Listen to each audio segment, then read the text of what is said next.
Thanks for tuning in. You're listening to Hilltop Chats, a podcast by Florence Methodist Church. We hope you find an encouraging word today as we pursue a connected culture of love, growth, and service. Hey, everybody, and thank you for tuning in to this week's podcast. I'm so excited to be with you all again. Today, I have decided that I would like to do a little song dissection. Now, what do I mean by that? I'm going to take one of my favorite worship songs, go through the lyrics a little bit, and kind of talk about what it means to me. I think this is so important because worship songs are so fun to sing. They're beautiful, but there's a lot of meaning and thought behind a worship song and behind the thoughts when people write a worship song. And I think it's a good reminder not to just get caught up in the pretty music, but to really marinate on the lyrics that we're singing to God. So the song that I've chosen for today is The Heart of Worship. This is an older song. I don't have all the history on it for you, but I know it's back from the early 2000s, and it is one of my favorites. It's an oldie but a goodie. And one of the many reasons I like this song is because I personally believe that my worship leader breakthrough happened through this song.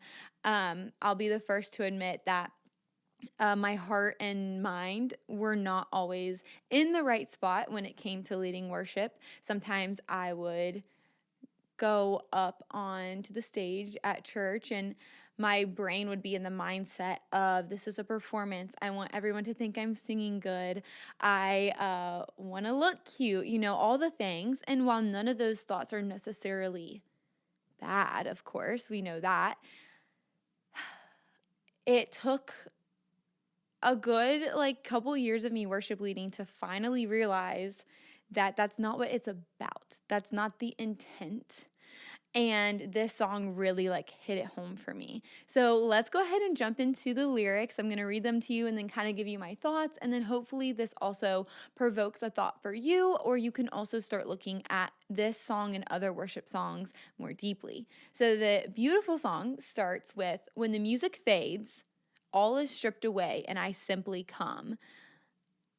This is just saying, even when I'm not leading worship, God, I'm coming to you. Longing just to bring something that's of worth that will bless your heart. And that's really what worship is. It's us offering what we can to God in thanks and praise. Longing just to bring something that's of worth. When we think about how immaculate our God is, it is hard to think of what can we give him that's even comparable to what he's given us. And so for me and for the writer of this song, it seems to be that what they can think of is a worship song. It goes on to say, I'll bring you more than a song, for a song in itself is not what you have required. And I think that line there is pretty important, because I think a lot of people forget that we can worship so many ways.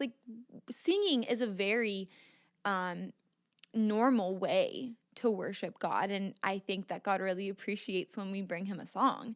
But that's not the only way to worship God. And it says it right here, I'll bring you more than a song, for a song in itself is not what you have required. That's just a good reminder that God doesn't require us to only worship him through song. This is going on, you search much deeper within, through the way things appear, you're looking into my heart. And that line there, at least for me, the lyrics there were a little bit confusing to me.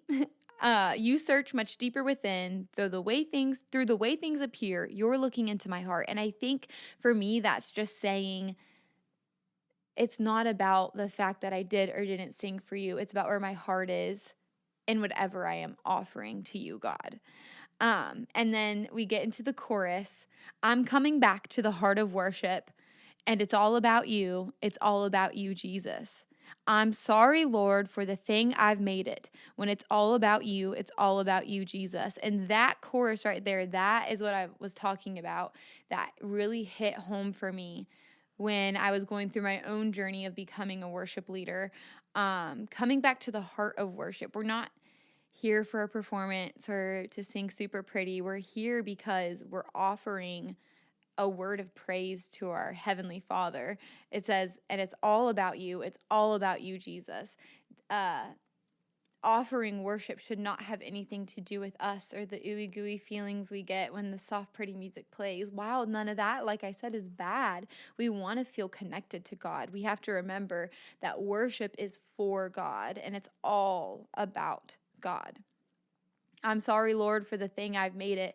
And that right there, that just, when I'm singing it, it brings me to tears sometimes because I remember, like, I would get up on stage and I would sing these beautiful, powerful songs, and one thought of Jesus would not cross my mind. And luckily, I have done so much better recently about really remembering that and emphasizing that worship is not about me, it's about God. And it's that I'm so sorry, God. Like, I have used worship to better myself and I've made it not all about you. But this song is such a good reminder that I should make it all about him. Now it goes on to another verse. It says, King of endless worth, no one could express how much you deserve. Isn't that right? He is amazing, immaculate, superior. He deserves so much. So when we offer something like, oh, here's a little worship song, it seems like not enough. But it is, because as long as your heart is there, God is happy to hear it. He's happy to see it. It goes on to say, though I'm weak and poor, all I have is yours, every single breath. And as a singer, that also really hits home because it just gets you thinking, like, if I can't offer you as much as you've offered me, I'm at least going to offer you every single breath, and I'm going to make every note of this song purely for you, as you know, you breathe a lot when you're singing. And then it goes back into the chorus, and I'm trying to see, I don't think there's any more actual lyrics. It goes back into the chorus, and we just sing that over and over. That's something else I love about worship music. Sometimes people say, oh, it's so repetitive, and it is repetitive, but it's because we're trying to marinate on what we're trying to thank the Lord for or communicate to God and Jesus. I hope that you guys like this song as much as I do. Like I said at the beginning, it's one of my favorite songs. What we just went through is what I call a song dissection. It's just pulling up the lyrics of one of your favorite songs on Google or whatever and going through and really like reading what are those words and what am I saying and what should my intent be when I'm singing this. In worship songs we sing in church or worship songs you sing on the radio, in the car, whatever it may be.